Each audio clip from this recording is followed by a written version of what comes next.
Magandang araw sa ating lahat mga boss. Andito na naman tayo ang iyong lingkod, si Clifford Dama Vlogs. Sa mga bago kong followers diyan mga boss at yung mga kaibigan nating damador o subscriber mga boss. Kung sino yung hindi nakakita sa mga video ko mga boss, pwede din kayo mag-visit sa my YouTube channel mga boss, Clifford Dama Vlogs. Andun ko po ina-upload yung mga ibang laban mga boss, mga solid na bakbakan din yun mga boss. Meron talaga kayong aral na mapupulot doon mga boss. At sana mag-enjoy din kayo sa panonood ng laban na ito mga boss.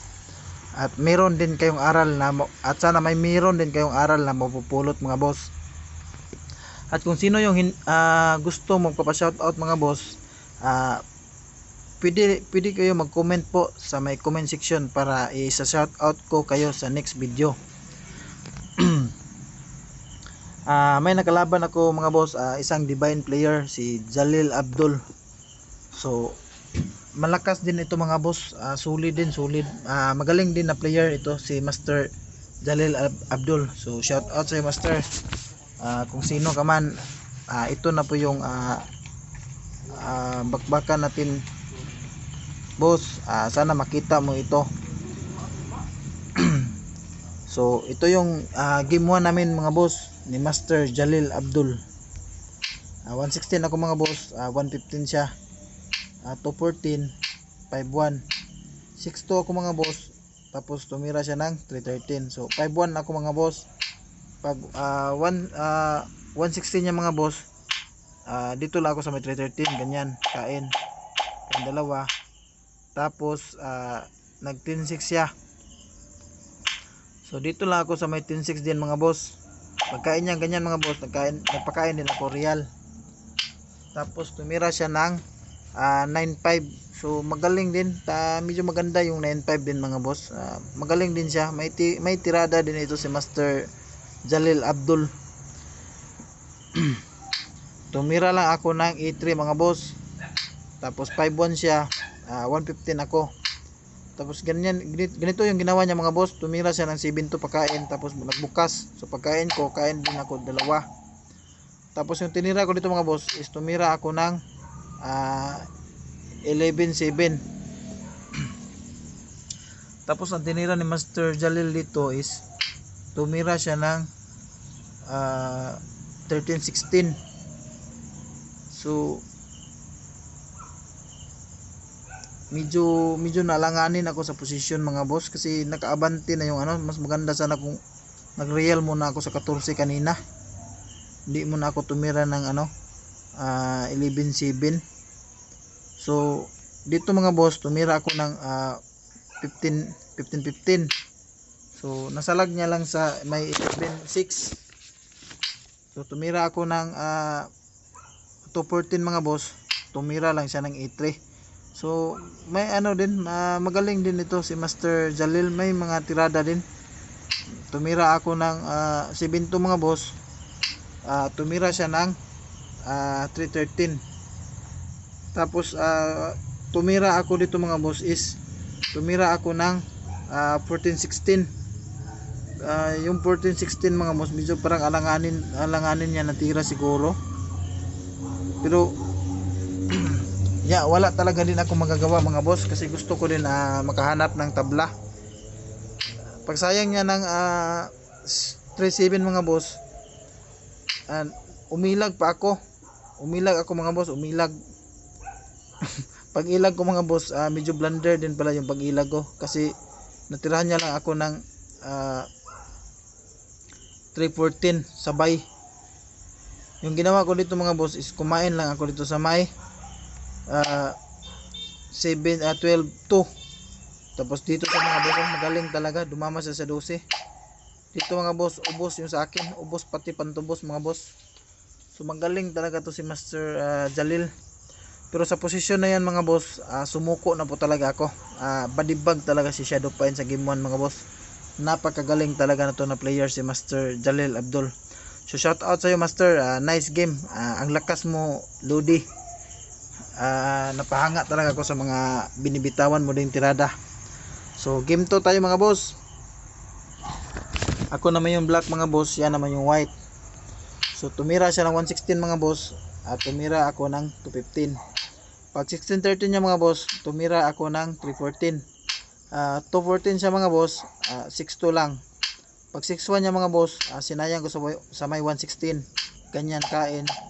Kaya ako dalawa, 11-7. So magaling talaga. May mga ano din ito si Master Jalil.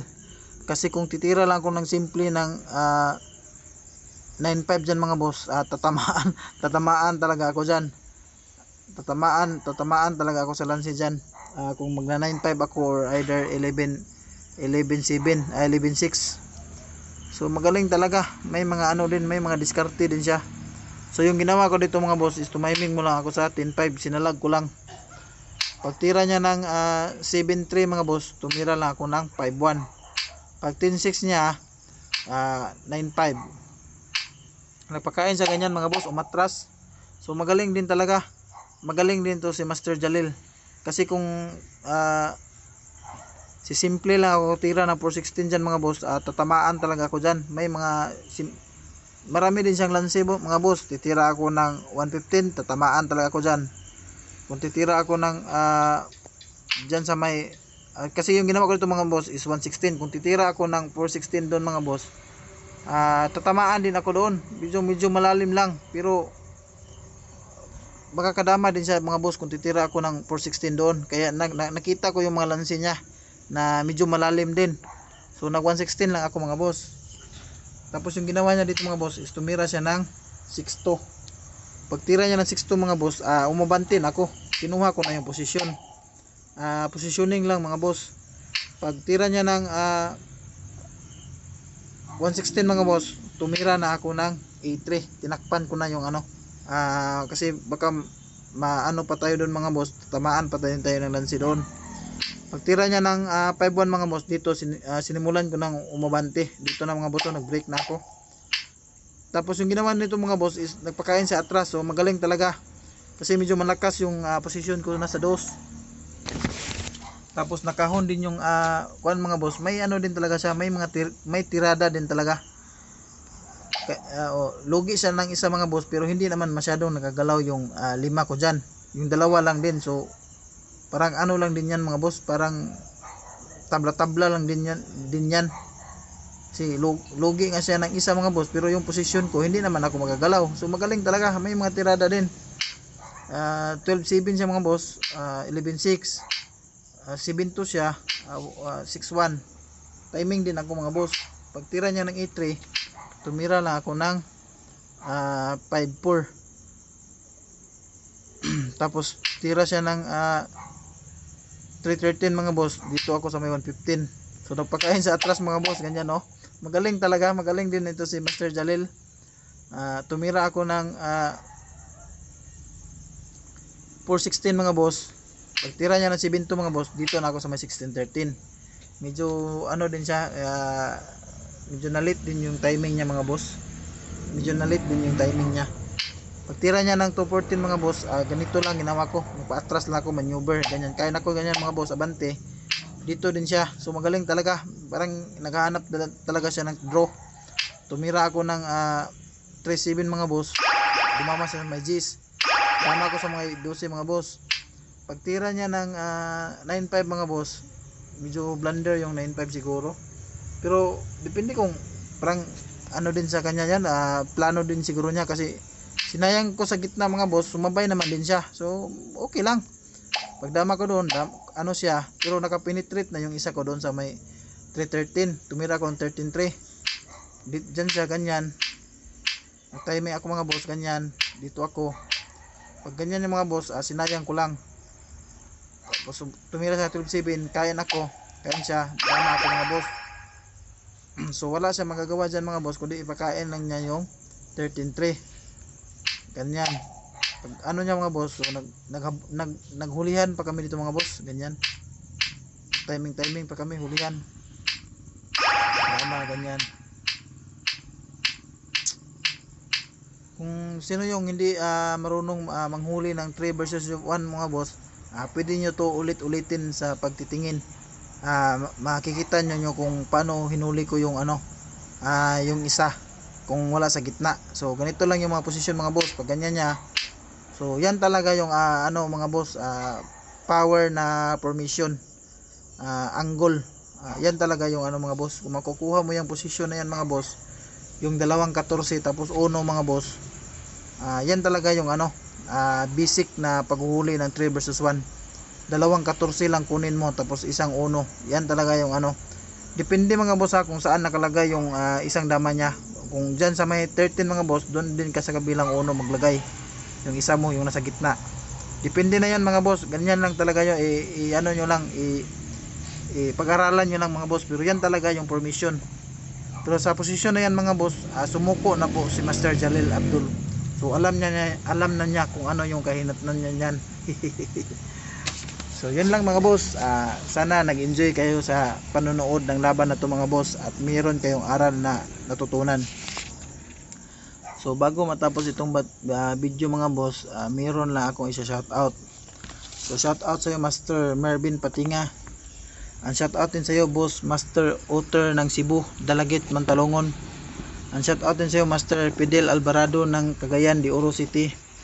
Ang shoutout din sa iyo Master William Picardal ng Ilocos. Shoutout din sa iyo Master John Balasi ng Siquijor. Shoutout din sa iyo Master Toto Silma ng Masbate City. Ang shoutout din sa iyo boss Ryan Sisa the Magician. Ang shoutout din sa iyo boss Ronald Laspunya from Lapu-Lapu City. Ang shoutout din sa iyo Master RG Iyong ng Mindanao, Zamboanga, Sibugay, Municipality of Artilem. Ang shoutout din sa iyo Master Ryan Chris Kamengay ng Balansag ng Libaong, Panglao, Bohol. Ang shoutout din sa iyo boss Angelito Plaso from Cebu. Shoutout din sa iyo Master Erickson Encaliado. Shoutout sa iyo Master Aaron ang Malakas. Ang shoutout din sa iyo Idol Larry Dama PG ng Dimeo, Bohol. Shoutout sa iyo Master Munib Indana ng Zamboanga City.